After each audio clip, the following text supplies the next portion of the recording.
Hi everyone. Today we will see how we can plot a simple sine wave in Python. So let's first draw a simple sine wave. Let's say this is a sine wave. On x-axis we have time, on y-axis we have amplitude. Let's assume that this is 0, 1, 2 and so on and so forth. So within 1 second we have one cycle, and it means in this case the frequency of the sine wave is 1 Hertz. Okay. Now, when we will try to plot a sine wave in Python, of course, we're going to plot a samples of the sine wave and not the continuous wave. We can't do that, right? So, what we have to do is we have to sample the sine wave. So, we have to define another term called fs, which is a sampling frequency. And let's assume that this is 60 samples per second. Okay. Let's say the duration of the sine wave is 3 seconds.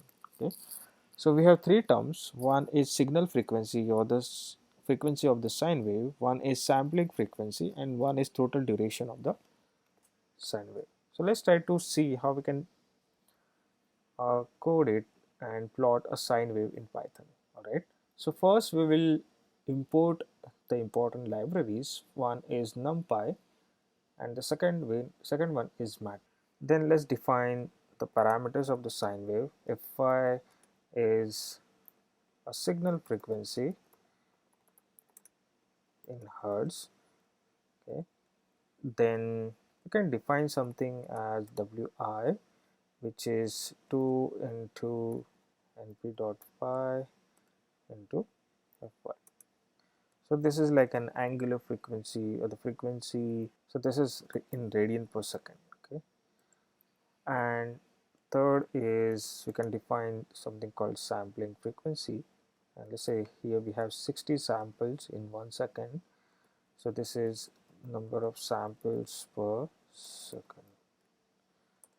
Okay, and let's define something as total duration, which is the duration of the sine wave, and this is in seconds. Okay, now let's define the x-axis or the time axis, and that we can define using linspace. Okay, the linspace again has three parameters. One is start, let's say starts with 0, then stop. Stop is in this case the duration of the signal, and there is one more parameter called num, which is the number of samples, the duration, and in this case this is simply as fs into t duration. So let's try to print the length of the t. Let's try to plot t first, and we get samples from 0 to 3. Let's also try to print, we do it here itself, okay, length of the t, which is 180 samples, and that's expected, right? In 1 second we have 60 samples and we have 3 seconds, so total number of samples we're going to have is 180. Now if y is equal to np dot sine, and you can define using this np dot sine wy into t, and then we can use the plot function pld.plot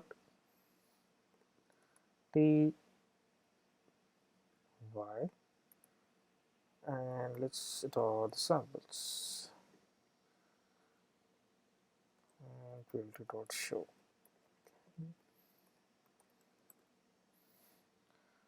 and we have a sine wave, right? So here, so on x-axis we have time, on y-axis we have amplitude, uh, and let's try to use a dash here so that we'll have more clear sine wave. Now we can also try to plot a cosine wave. So let me define y as y sine, and y cosine as this, p dot cos. Then we can do the same thing here. And now to plot both the sine wave and the cosine, we can do something like this. Okay, so we plot y sine and then we also plot y cosine. And let's use some color code here, right? So the blue one is the sine wave, the red one is cosine wave, right? And because of course there is a phase difference of 90 and the cosine starts with 1. Okay, alright, so this is how we can plot a simple sine wave as well as cosine wave and some other ways that we can plot together. So thank you.